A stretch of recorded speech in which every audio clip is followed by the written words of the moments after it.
Hello everyone, Excel টিউটোরিয়ালে সবাইকে জানাই স্বাগতম। আজকের ক্লাসে আমরা এক্সেলের বেসিক পর্ব 2 নিয়ে আলোচনা করব। তো গত পর্বে আমি এক্সেলের ইন্ট্রোডিউস নিয়ে আলোচনা করেছি, অর্থাৎ এক্সেলের যে ইন্টারফেসটা রয়েছে এটা নিয়ে আমি সম্পূর্ণ আলোচনা করেছি। তো আজকে এর আরেকটু সার্বিক বিষয় নিয়ে আলোচনা করব, যেটা খুবই গুরুত্বপূর্ণ। তো আমরা যারা আপডেট ভার্সনটি ব্যবহার করি, আপডেট ভার্সনের মধ্যে আপনি সার্চ বক্সটি পাবেন। তো এই সার্চ বক্সের মাধ্যমে আমরা শর্টকাট কিছু কাজ করে নিতে পারি। এখানে এই যে ফাইল ট্যাব রয়েছে, file tab, home tab, insert, page layout, formulas, এগুলোর মধ্যে আরো বিভিন্ন রকমের সাব মেনু রয়েছে। তো আপনি চাইলে এই সার্চে সাব মেনুর নাম লিখে সরাসরি এখান থেকে আপনি এন্ট্রি করতে পারেন। যেমন হোমে রয়েছে, এখানে ধরুন ফন্ট রয়েছে। তো আমি এখানে যদি এসে ফন্ট লিখি, তো এখানে ফন্ট লেখার পর আমরা কি পেলাম? Font colour, font size, font settings. তো আমরা এখানে ফন্টে এসে ফন্ট সিলেক্ট করতে পারবো। আমার যে ফন্ট প্রয়োজন আমরা এখান থেকে সেটা সিলেক্ট করতে পারবো। তারপর রয়েছে এখানে ফন্ট কালার এখন ব্ল্যাক রয়েছে। তো এখান থেকে আমরা যে কোনো একটি কালার সিলেক্ট করে দিতে পারি। তো আশা করি আপনি ব্যাপারটা বুঝতে পেরেছেন। আরেকটা বিষয় হচ্ছে, আমরা প্রায় সময় ফাইল মেনুতে গিয়ে অপশনে যাই। এখানে অপশন থেকে আমরা বিভিন্ন ধরনের সফটওয়্যার জনিত কাজ করে থাকি, বা এই এক্সেলের কিছু সেটিংস আমরা করে থাকি। তো সেটা আপনি এখান থেকেও করতে পারবেন। আপনি এখানে সার্চে এসে অপশন লিখবেন, অপশন লেখার পর এখানে অপশন দেখা যাচ্ছে, দেন এখানে ক্লিক করবেন। তো ক্লিক করার পরে আমাদের সামনে এক্সেলের অপশনটি ওপেন হয়ে গিয়েছে। এখন আমি এটার আরও বেসিক যেগুলো না জানলে নয় সেগুলো নিয়ে আলোচনা করব। তো এখানে যেহেতু আপডেট ভার্সন, আপনি যখন এক্সেলে এন্ট্রি করবেন, আমি এটাকে ক্লোজ করে দিলাম, দেন আবার এখানে আমি এক্সেলের প্রোগ্রামটিতে ক্লিক করলাম। তো ক্লিক করার পরে দেখুন, আমার এটা যেহেতু আপডেট ভার্সন, এখানে নিচের দিকে একটা শিট দেখাচ্ছে। তো অন্যান্য যে ভার্সনগুলো রয়েছে সেগুলোতে একসাথে 3টা দেখায়। তো আপনিও চাইলে এখানে 3টা করে নিতে পারেন। তো সেটা আমরা কিভাবে করব? এই জন্য আমাদেরকে ফাইল মেনুতে যেতে হবে, দেন আমরা অপশনে যাব। অপশনে আসার পরে এই যে জেনারেল এক্সেল অপশনের মধ্যে প্রথম যে অপশনটা রয়েছে জেনারেল, এই জেনারেলে আপনি থাকবেন। থাকার পরে একটু নিচের দিকে আসবেন। তো এখানে দেখতে পাচ্ছেন, এই যে আমি যদি একটু মার্ক করে দেখাই, এই যে এখানে লেখা রয়েছে ইনক্লুড দিস মেনি শিটস। এখন এখানে বক্সের মধ্যে 1 শিট বা 1 রয়েছে, আমরা এখান থেকে এটিকে 3 করে দিলাম। দেন আমরা এখানে ওকে প্রেস করলাম। তো ওকে প্রেস করার পরে এখানে এখন দেখা যাচ্ছে না, এটাকে আমরা একবার ক্লোজ করে নিব। তারপর এটিকে আবার ওপেন করব। তো ওপেন করার পর এখন দেখতে পাচ্ছেন এখানে বাই ডিফল্ট আমাদের 3টা শিট ওপেন হয়ে গিয়েছে। তো ওই যে লো ভার্সনগুলো রয়েছে 7, 10, সেগুলোতে আপনি চাইলে একটাও করতে পারেন, অথবা এভাবে সেটিংসের মাধ্যমে আপনি 3টাতেও কনভার্ট করে নিয়ে আসতে পারেন। তো এরপরে এখানে যে ট্যাব, এই যে শিট যে লেখা রয়েছে এটাকে ট্যাব বলা হয়। তো এই ট্যাবের মধ্যে কিছু আমাদের কাজ রয়েছে। তো এটা আমি এখানেই দেখিয়ে দিচ্ছি আমাদের এই বেসিক পার্ট 2তে বা এপিসোড 2তে। এখানে আমরা মাউসের রাইট ক্লিক করলে কিছু অপশন পাবো। এখানে লেখা রয়েছে ইনসার্ট মানে কোনো কিছু অ্যাড করা বা যোগ করা। তো এখানে যদি আমরা ইনসার্ট ক্লিক করি, আমাদের এখানে আরও নতুন নতুন শিট অ্যাড হবে। তো আমরা প্লাসে ক্লিক করলে আমাদের এখানে শিট বের হচ্ছে। আমরা প্লাসে যদি ক্লিক করি অনেকগুলো শিট আমরা পেয়ে যাব। অথবা আমরা এই শিটের ট্যাবের উপর মাউসের রাইট ক্লিক করে ইনসার্টে ক্লিক করলে এখান থেকে কিছু অপশন আসছে। তো আমরা ওয়ার্কশিট নিব। তো ওয়ার্কশিট এটা সিলেকশন থাকবে, দেন আমরা ওকেতে ক্লিক করব। অটোমেটিকলি আরেকটি এখানে ওয়ার্কশিট বেরিয়ে আসছে। তো এখানে এখন দেখতে পাচ্ছেন সিরিয়াল একটু এলোমেলো হয়ে গিয়েছে। শিট 4 এর পর 5 থাকার কথা, বাট এখানে 5 পরে চলে গিয়েছে এবং তার আগে শিট 6 চলে আসছে। তো আপনি সিম্পলি এটাকে মাউসের লেফট বাটন দিয়ে ক্লিক করে ধরে ডান দিকে নিয়ে আসবেন। ডান দিকে শিট 5-এর পরে এনে ছেড়ে দিবেন। তো এটা অটোমেটিকলি এখানে অ্যাডজাস্ট হয়ে যাবে। তারপর রয়েছে, আমরা মাউসের রাইট ক্লিক করব যে কোনো শিটের ট্যাবের উপর। এখানে রয়েছে ডিলিট, আপনি শিট চাইলে ডিলিট করতে পারবেন। এখানে 6 নাম্বার শিটের উপর মাউসের রাইট ক্লিক করে আমরা ডিলিটে প্রেস করব। তো শিটটি ডিলিট হয়ে গিয়েছে। আবার এটার উপর মাউসের রাইট ক্লিক করে যদি আমরা ডিলিট করি, এটা ডিলিট হয়ে যাবে। এরপর আবার মাউসের রাইট ক্লিক করুন, দেন এখানে লেখা রয়েছে রিনেম, অর্থাৎ আপনি চাইলে এই শিটগুলোর নাম চেঞ্জ করতে পারেন। তো রিনেমে যদি ক্লিক করেন এই লেখাটি এখানে সিলেকশন হয়ে গেল। অথবা আরও সহজভাবে আপনি এই শিট 4 লেখাটার উপর ডবল ক্লিক করুন, তাহলে লেখাটা সিলেক্ট হয়ে গেল। এখন আপনি নাম লিখুন আপনার মতো করে। তো এখানে আমি অফিস লিখলাম, এটা অফিস হয়ে গিয়েছে। একইভাবে শিট 3টাকে যদি আমরা চেঞ্জ করতে চাই তাহলে মাউসের রাইট ক্লিক করে আমরা রিনেম করতে পারি। এখানে আমরা লিখলাম, সাপোজ আমি প্রো লিখলাম। তো এভাবে আপনি চাইলে আপনার শিটগুলোর নাম চেঞ্জ করতে পারেন। এরপর যেটা দেখাবো সেটা হচ্ছে মাউসের রাইট ক্লিক করে আমরা এখানে আরেকটা অপশন দেখতে পাচ্ছি, মুভ অর কপি। অর্থাৎ অনেক সময় আমাদের একটা শিটকে ডুপ্লিকেট করতে হয়। তো ডুপ্লিকেট করার জন্য যখন আপনার কোনো একটা শিটে ফর্মুলা আপনি ইউজ করবেন, বিভিন্ন ডাটা থাকবে, বিভিন্ন ফর্মুলা থাকবে, ক্যালকুলেশন থাকবে, তখন যারা এক্সেলের নতুন বা জানে না তারা কি করে সেগুলোকে সিম্পলি সিলেক্ট করে মাউসের রাইট বাটন ক্লিক করে কপি করে দেন, অন্য জায়গায় পেস্ট করতে চায় অথবা অন্য শিটে। তো সেখানে ডাটাগুলো অ্যাডজাস্ট হয় না, একটু ইরর চলে আসে। তো সেটা আমরা সাধারণত এই অপশানের সাহায্য করব। আমরা সিলেকশনটা এখান থেকে রিমুভ করে দিব। তো আমরা শিট 1-এর উপর বা প্রো এর উপর মাউসের রাইট ক্লিক করে মুভ অর কপিতে ক্লিক করব। তো মুভ অর কপিতে ক্লিক করার পরে আমাদের সামনে এখানে একটা পপ আপ মেনু আসছে। এখানে আমরা এই প্রোটাকে সিলেক্ট করেছি, অর্থাৎ এটার আমরা একটা ডুপ্লিকেট ভার্সন বের করব। তো আমরা এটাকে মুভ টু ইন্ট, অর্থাৎ এই অফিসের পর এটা হচ্ছে আমাদের শেষ শিট। তো এই অফিসের পরে আমরা প্রো এর আরেকটা ডুপ্লিকেট শিট বের করব। তো সেজন্য মুভ টু ইন দিলাম, দেন ক্রিয়েট এ কপি, এখানে আপনি একটা চেকমার্ক বসিয়ে দিবেন, দেন ওকেতে ক্লিক করবেন। তো দেখতে পাচ্ছেন প্রো এর আরেকটা ডুপ্লিকেট কপি এখানে কপি হয়ে গিয়েছে।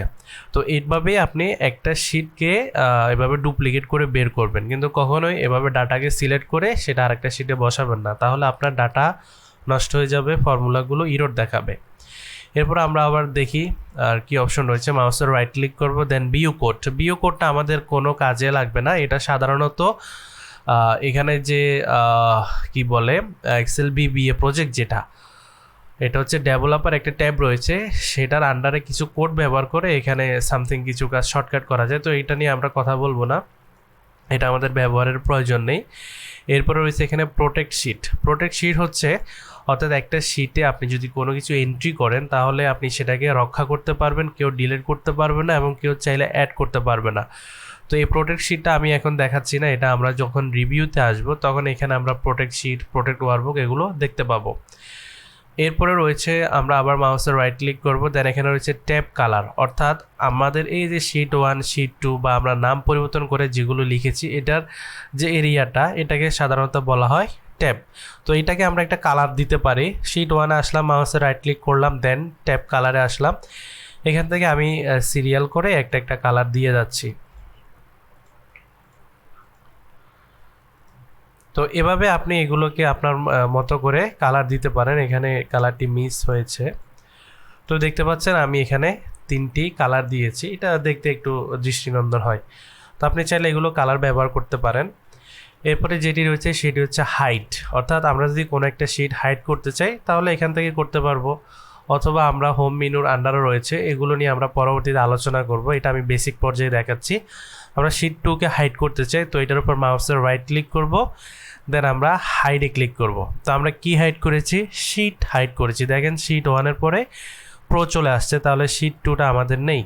তো আমরা যে কোনো শিটের উপরে মাউসের রাইট ক্লিক করে এখানে দেখতে পাবো আনহাইড আছে কিনা। অর্থাৎ যদি আপনি কোনো শিট হাইড করেন তাহলে অবশ্যই আনহাইড একটা অপশন আসবে, দেন আপনি এখানে ক্লিক করবেন। অথবা আপনি ফরম্যাটে এসেও আনহাইড অপশনটা, এই যে ভিজিবিলিটি অপশন এখানে দেখতে পাচ্ছি, এখানে হাইড এবং আনহাইড রয়েছে। তো এখান থেকে আপনি আনহাইড শিট এখানে আপনি ক্লিক করবেন। ক্লিক করার পর আপনি দেখতে পাচ্ছেন এখানে শিট 2 দেখা যাচ্ছে, অর্থাৎ এটা আমরা হাইড করেছিলাম। দেন ওকেতে ক্লিক করুন, এটি আবার আনহাইড হয়ে গিয়েছে।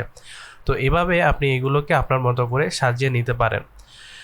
তারপরে সিলেক্ট অল, এটা আমাদের তেমন একটা কাজের প্রয়োজন পড়ে না, আমরা সিলেক্ট অল কখনোই করি না।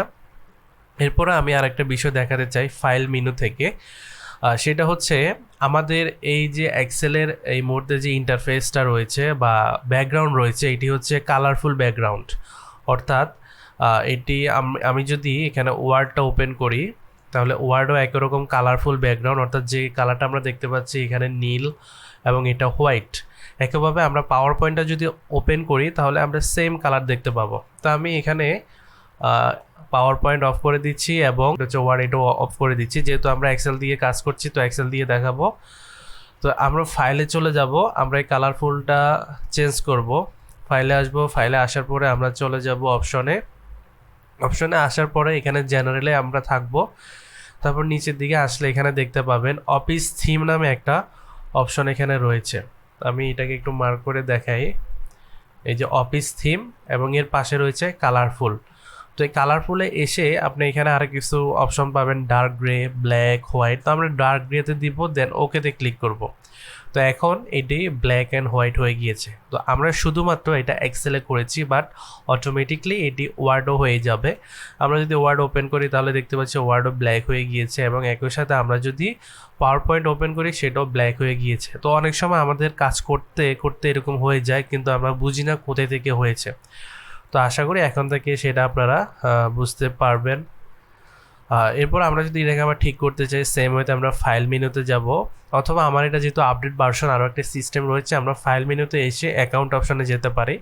অ্যাকাউন্ট অপশানে আসার পরে এই যে এখানে লেখা রয়েছে অফিস থিম, এবং এখানে আরেকটা অপশন হচ্ছে অফিস ব্যাকগ্রাউন্ড। অফিস ব্যাকগ্রাউন্ড বলতে আমার এই এক্সেলের কর্নারে দেখুন এখানে একটা ডিজাইন দেখা যাচ্ছে। তো সেটা সাধারণত এখান থেকে হয়েছে। আমি যখন যে অপশনে নিচ্ছি বা যে ব্যাকগ্রাউন্ডে নিচ্ছি সেটা ওই কর্নারে পরিবর্তন হচ্ছে, আপনি একটু লক্ষ্য করুন। তো এটা তেমন কোনো কিছু বহন করে না, দেখতে সুন্দর লাগে এতটুকুই। আর অফিস থিম যেটা, এটা ডার্কে আমরা চেঞ্জ করে আবার কালারফুল করে দিব। তো এটা আগের মতো হয়ে গিয়েছে। এরপরে আমরা এগুলো যদি একটু ওপেন করে চেক করি ওয়ার্ড, তো ওয়ার্ডও আগের মতো হয়ে গিয়েছে। তো আমরা এটাকে মিনিমাইজ করলাম। আরেকটা বিষয় আমি দেখাবো, আপনারা যারা এক্সেল নতুন ইনস্টল করেছেন, আমি এখানে 1 কোটি থেকে একক পর্যন্ত একটা সংখ্যা লিখব। তো আমি লিখলাম 10,20,50,565, দেন এন্টার প্রেস করলাম। এখন আমি এখানে কমা ইউজ করব। তো কমা ইউজ করার জন্য আমরা সাধারণত কি করি, এখানে যে নাম্বার প্যালেট রয়েছে, নাম্বার প্যানেল, এখানের এই কর্নারে আমরা ক্লিক করতে পারি, অথবা কিবোর্ড থেকে শর্টকাট Ctrl+1 প্রেস করলে আমাদের সামনে ফরম্যাট সেল অপশনটি ওপেন হয়ে যাবে। দেন আমরা নাম্বারে আসব, নাম্বারে আসার পরে এখানে দেখতে পাচ্ছেন ইউজ 1000 সেপারেটর, অর্থাৎ হাজার বা স্থানীয় মানগুলোকে আলাদা করার জন্য কমা ব্যবহার আমরা করতে পারি। এবং এখানে ডেসিমেল প্লেসেস 2 দেখাচ্ছে, অর্থাৎ এই মূল সংখ্যার পরে 0.0 যেটা থাকে সামথিং সেটা আমরা ব্যবহার করতে পারি। তো আমি আপাতত ডেসিমেলটা 0 করে দিলাম এবং এখানে 1000 সেপারেটর দিলাম। তারপর আমি এখানে চেকমার্কটা বসিয়ে ওকে দিলাম। তো ওকে দেওয়ার পরে আমার এখানে যেটা আসছে আপনারা একটু লক্ষ্য করুন, এখানে হাজারের পর, অর্থাৎ এই যে 5-এর পর শতক, হাজার, 50,000, তারপরে অযুত লক্ষ, 20 লক্ষ এবং নিযুত কোটি 10 কোটি। তো আমার এখানে আমাদের বাংলাদেশি সিস্টেমে যেভাবে ডিজিটের গ্রুপ করা হয় বা স্থানীয় মান বের করা হয়, কোটি, লক্ষ, হাজার এবং বাকি যেটা থাকে, সেই অনুপাতে আমি এখানে কমাগুলো ব্যবহার করতে পেরেছি। তো আপনাদের এখানে এটা হবে না, এটার জন্য আমাদেরকে একটা কাজ করে নিতে হয়। আমি যদি এটাকে আগের মতো করে দিই, আমি এটাকে একদমই ক্লোজ করে দিলাম। এটাকে যদি আমি আগের মতো করতে চাই, আমি ওয়ার্ডটাকে এখানে ক্লোজ করে দিব, কন্ট্রোল প্যানেলে চলে যাব, এখান থেকে আমরা চলে যাব রিজন থেকে আসার পরে আমরা অ্যাডিশনাল সেটিংসে যাব।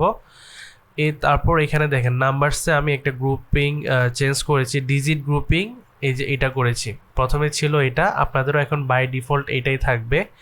তো আমি এটা অ্যাপ্লাই দিলাম। এরপরে কারেন্সিতে এসে আমি এটা আবার আগের যেটা ছিল সেটা করে দিব, দেন ওকেতে ক্লিক করব, অ্যাপ্লাই, ওকে। এখন আমরা এক্সেলটা ওপেন করব। এক্সেল ওপেন করার পর আমরা এখানে আবার সেই সংখ্যা একটা লিখব কোটি থেকে, তারপর একটা সংখ্যা লিখলাম। আমরা এখানে আবার কমা ব্যবহার করব। তো সেজন্য Ctrl+1 প্রেস করে আমরা এখান থেকে নাম্বার ফরম্যাটে যাব, দেন ডেসিমেলটা 0 করে দিব এবং এখানে 1000-এ আমরা চেকমার্ক বসিয়ে দিয়ে ওকে প্রেস করব। তো এখন দেখতে পাচ্ছেন এখানে সবগুলো হাজারের পরে কমা ব্যবহৃত হয়েছে। তো প্রাথমিক অবস্থা এটাই থাকে, কারণ ইন্টারন্যাশনালি নাম্বারের যে ফরম্যাট ইউজ করা হয় সেটা সাধারণত হাজারের ঘরে ইউজ করা হয়। তো এটাকে যদি আমরা আমাদের দেশীয় ডিজিট গ্রুপিং করতে চাই তাহলে আমাদেরকে সেই পথে যেতে হবে। তো এটা কিভাবে করব, এটাকে এখন আমি মিনিমাইজ করলাম। মিনিমাইজ করার পর আমরা আবার রিজনে আসব, কন্ট্রোল প্যানেল থেকে রিজন, তারপর আমরা যাব এডিশনাল সেটিংস। এখানে প্রথমে নাম্বার থেকে আমরা এটা ডিজিট গ্রুপিংটা একদম নিচেরটা সেট করে দিব। তারপর আমরা যাব কারেন্সি অপশনে। এখানে এসে আমরা ডিজিট গ্রুপটা একদম নিচে যেটা রয়েছে সেটাকে সিলেক্ট করে অ্যাপ্লাই দিব, ওকে দিব, দেন অ্যাপ্লাই ওকে। তো আমাদের এটা এখন আবার ঠিক হয়ে গিয়েছে। আমরা যদি এখানে আসি, এই যে দেখুন এটা এখন দেখা যাচ্ছে না, অর্থাৎ এখানে স্পেস কম হয়ে গিয়েছে। আমরা এই জায়গায় ডবল ক্লিক করলে এটা অ্যাডজাস্ট হয়ে যাবে। তো এভাবে আপনারা আপনাদের নাম্বার ফরম্যাটটা চেঞ্জ করতে পারেন। তো আজকে এতটুকুই বেসিক পার্ট ছিল। এখানে কোথাও বুঝতে সমস্যা হলে অবশ্যই কমেন্ট করে জানাবেন। কথা হবে পরবর্তী কোনো এক টিউটোরিয়ালে। সে পর্যন্ত সকলে ভালো থাকবেন। আল্লাহ হাফেজ।